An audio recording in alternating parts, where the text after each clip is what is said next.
अस्सलामुअलैकुम वरहमतुल्लाह नाज़रीन, मिली डाइजेस्ट की पेशकश खबरनामा में आपका इस्तकबाल है। मैं आपका मेज़बान मुबारक उमरी। आज की खबरों को जानने से पहले अगर आपने चैनल को सब्सक्राइब नहीं किया है तो ज़रूर सब्सक्राइब कर लें, बेल आइकन भी प्रेस करें और दूसरों के साथ शेयर करें। अब रुख करते हैं आज की खबरों की तरफ। पहली बार आर्मी डे के प्रोग्राम्स को दारुल हुकूमत दिल्ली से बाहर शिफ्ट करके कर्नाटक के बेंगलुरु का इंतखाब किया गया है।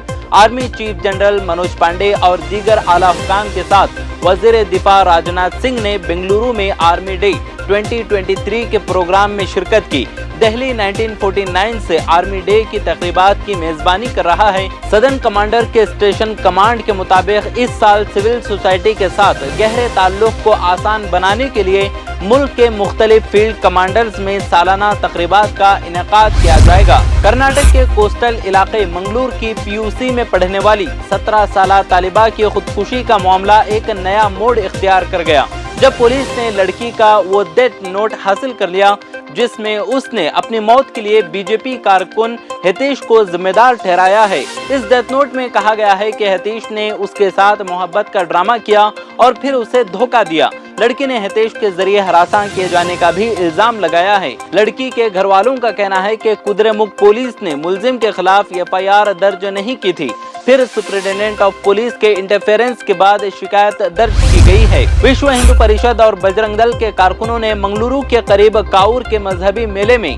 मुस्लिम ताजुरों के बाइकआउट का बैनर लगा दिया। ये बैनर महालिंगेश्वर मंदिर के इहाते में लगाया गया जो हिंदू एंडोनमेंट डिपार्टमेंट के अंडर है।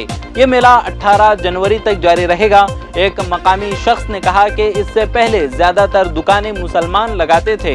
इस बार मैनेजमेंट ने बजरंग दल कारकुनों को दुकानें अलॉट की हैं। बैनर लगने के बाद पुलिस ने मंदिर के अतराफ के इलाके में सिटी आर्म रिजर्व CAR के दस्ते तैनात कर दिए हैं। 3 साल पहले 2020 के दंगों में दिल्ली में 53 अफराद मारे गए थे। उनमें 2/3 लोग मुसलमान थे और इस दौरान सैकड़ों अफराद जख्मी भी हुए थे। साथ ही हजारों करोड़ के अमलाक का नुकसान हुआ था। इसी नॉर्थ दिल्ली में शाहदरा के ब्रह्मपुरी इलाके के कुछ हिस्सों में ऐसे पोस्टर्स पाए गए हैं जिनमें हिंदुओं से कहा गया है कि वो अपनी जायदाद मुसलमानों को फरोख्त ना करें और धमकी दी गई है कि इस तरह की रजिस्ट्री की मुखालफत की जाएगी। ब्रह्मपुरी की गली नंबर 13 में रहने वाले एडवोकेट प्रदीप शर्मा के नाम से जारी किए गए इन पोस्टरों में ये हिदायत भी दी गई है कि इस इलाके में आइंदा तमाम लेन देन सिर्फ हिंदुओं के दरमियान ही होंगे। Union ministry of minority affairs की तरफ से शुरू की गई और यूनिवर्सिटी ग्रांट्स कमीशन के जरिए चलाई जा रही मौलाना आजाद नेशनल फेलोशिप को हुकूमत ने हाल ही में बंद कर दिया है। इस फैसले ने मजहबी माइनॉरिटीज को मायूस कर दिया है। ये फेलोशिप 2009 में शुरू हुई थी और 6 मजहबी माइनॉरिटी बरादरियों बुद्ध मत, ईसाई, जैन, पारसी, मुस्लिम और सिख मजहब से ताल्लुक रखने वाले स्टूडेंट्स को MPhil और PhD की डिग्री हासिल करने के लिए माली मदद फराहम कर रही थी। ये फेलोशिप पसमानदा माइनॉरिटी के होनहार बच्चों को इंजीनियरिंग और टेक्नोलॉजी, साइंस और सोशल साइंस में तहकीक करने के काबिल बनाती थी। यूपी में शाही मस्जिद को शहीद करने के बाद अब गुजरात में 6 मदारिस पर बुलडोजर चलाया गया है। गुजरात हुकूमत भी यूपी की तरह बुलडोजर चलाने के मोड में आ गई है। गुजरात हुकूमत ने कच्छ में बड़े पैमाने पर बुलडोजर का इस्तेमाल किया है। इस दौरान 36 कमर्शियल ढांचे और 6 मदारिस को गिरा दिया गया है। Border coastal area action plan के तहत ये कार्रवाई कच्छ के खाड़वा में हुई है। नवंबर में गुजरात असेंबली इलेक्शन की मुहिम के दौरान सूरत में बीजेपी कारकुनों ने JCB पर मुहिम चलाई थी। ये वो दौर था जब यूपी के CM इलेक्शन मुहिम के लिए गुजरात जाने वाले थे। हैदराबाद के 7वें निजाम उस्मान अली खान के पोते निजाम मीर बरकत अली खान सिद्दीकी मुकर्रम जा बहादुर का तुर्की के शहर इस्तांबुल में इंतकाल हो गया है।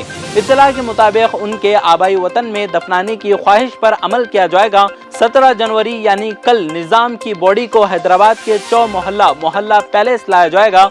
जरूरी रसूमात मुकम्मल करने के बाद आसिफ जाही खानदानी कब्रिस्तान में तदफीन अमल में आएगी। Indian research space organisation ISRO की तरफ से ये इत्तला जारी किए जाने के बाद के उत्तराखंड में जोशीमठ सिर्फ 12 दिनों में 5.4 सेंटीमीटर धंस गया है। हुकूमत ने अब इस सिलसिले में मालूमात को खुफिया रखने का ऐलान कर दिया है। National disaster management authority NDMA, जो कि सेंट्रल हुकूमत के अंडर काम करती है, तमाम सरकारी इदारों को एक सर्कुलर जारी किया है कि वो मीडिया के साथ किसी भी किस्म की मालूमात शेयर ना करें।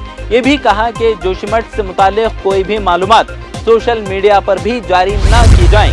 दिल्ली हाई कोर्ट ने उत्तर प्रदेश से बीजेपी के साबिक बीजेपी MLA कुलदीप सिंह सेंगर को इंटरिम बेल दे दी है।